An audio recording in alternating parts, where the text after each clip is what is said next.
नमस्कार दोस्तों, कैसे हैं आप? मैं हूं गौरव और ये है ट्रांसफॉर्मेशंस। इस वीडियो में हम बात करेंगे the rising cases of rabies in India. किस तरीके से रेबीज़ बीमारी के केसेस इंडिया में बढ़ते जा रहे हैं।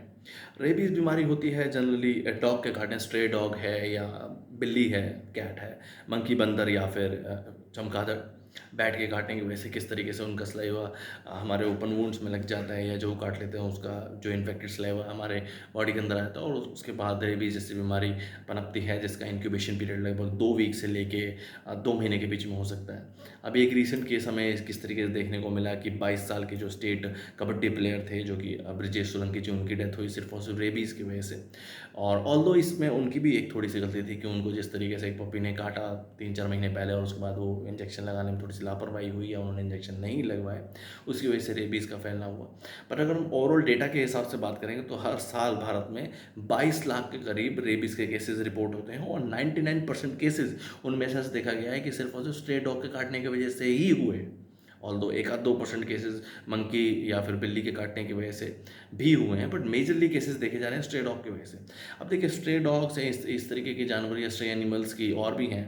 उन सबका जो प्रॉपर वैक्सीनेशन है या इस तरीके से उनको मैनेज आउट करना है, उनका डेटा रखना, इसकी जिम्मेदारी है म्यूनसिपल कॉर्पोरेशन की, जो कि डिफरेंट डिफरेंट एरियाज में डिफरेंट म्यूनसिपल कॉर्पोरेशन है, या मिनिस्ट्री ऑफ एनिमल हस्बेंड्री की। अब देखिए, वो दो स्तरों पे चूक हो रही है उनकी सबसे पहली बात तो उनके पास कोई ऐसा डेटा ही नहीं है म्यूनसिपल कॉर्पोरेशन के पास या फिर मिनिस्ट्री ऑफ एनिमल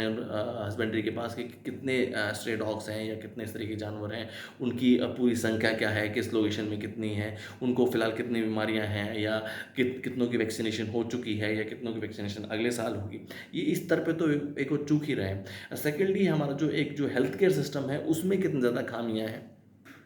कि प्रॉपर वैक्सीनेशंस ही अवेलेबल नहीं हैं। अगर कोई किसी को इस तरीके का कोई स्ट्रे डॉग या इस तरीके कोई उसके साथ कोई घटना हो जाती है या उसको कोई काट लेता है गलती से इस तरीके से, अगर वो सरकारी हॉस्पिटल में अपने जो रीजनल लेवल के सिविल हॉस्पिटल्स हैं उनके पास जाता है तो बहुत बार ऐसा देखने को मिलता है कि मेडिसिन ही अवेलेबल नहीं है या वैक्सीनेशन ही अवेलेबल नहीं है। जनरली 5 इंजेक्शन लगते हैं और भी डिफरेंट जैसे डॉक्टर से सलाह लेके ही आप करें, बट अगर 5 इंजेक्शन लगते हैं और उसकी ओवरऑल कॉस्ट लगभग 300 से 500 करीब एक इंजेक्शन कॉस्ट आती है। अब देखिए, हर इंसान की इतनी पॉसिबिलिटी नहीं हो पाती कि वो 1500 से 2000 के बीच में टेटनस का इंजेक्शन भी लगता है उसी दौरान, तो लगभग 1500 से 2000 के करीब करीब कॉस्टिंग आती है और अब वो इतना इन्वेस्ट करे उसमें। जब भी इंसान थोड़ी चूक करता है, कई बार पैसे की कमी होने के कारण या कई बार इस तरीके से कि भाई कोई बात नहीं है या थोड़ा बहुत ऐसा ही है या थोड़ा बहुत स्क्रैच ही है या ज़्यादा नहीं खाया है, छोटे मोटे इस तरीके की है, तो उसमें कई बार थोड़ी सी लापरवाही होती है और उसके फिर काफ़ी बड़े खामियाजे भुगतने को मिलते हैं। तो अगर सरकारें प्रॉपर इस तरीके के वैक्सीनेशन अवेलेबल कराए अपने सरकारी हॉस्पिटल में तो इन चीज़ों को इम्प्रूव किया जाता है।